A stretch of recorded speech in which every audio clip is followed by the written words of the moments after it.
Welcome to our Peace House! To kick off this mini course about peace and conflict, first, let's think about why we should talk about peace.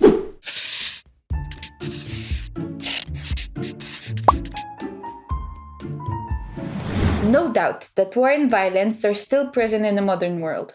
If you ask people on the street, no one would support it. However, if we look at how humans behave,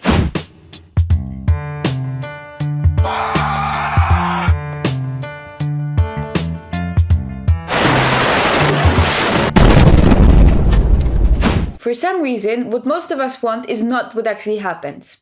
In this series, we will try to look at how violence is constructed, how it works, rises, and falls. Because what we can be sure about is that violence is still too accepted, and peace is too fragile not to be talked about. Data? Guess, in how many countries violent conflicts are present today?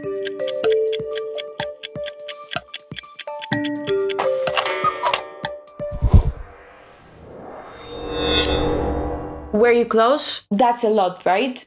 Out of those 62 violent conflicts globally, so-called global north countries are involved in most of them, either militarily or very often politically. Violent solutions prevail as a valid option for governments all over the world, including European countries and the US. So they're not violence-free as we sometimes tend to imagine. Seeing this map, let's admit it, we're using violence all the time.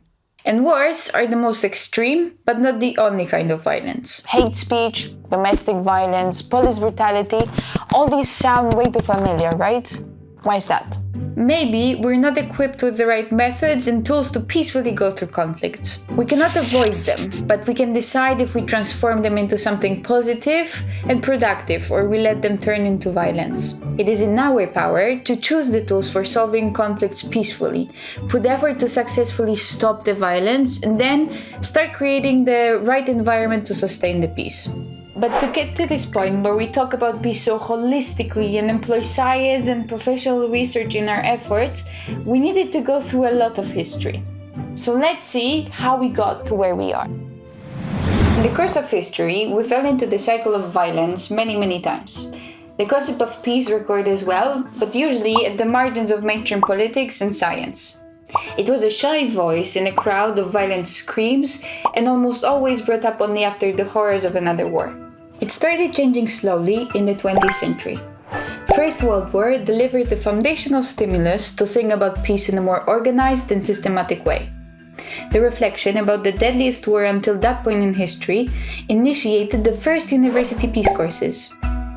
But it's only after the Second World War that the first full undergraduate program of peace and conflict studies was introduced at Indiana's Manchester College. This was the time when peace studies broadened its spectrum and started incorporating a variety of disciplines coming from social sciences and humanities. In 1959, the first ever Peace Research Institute was founded in Oslo by Johan Galtung. And remember this name because we'll come back to it.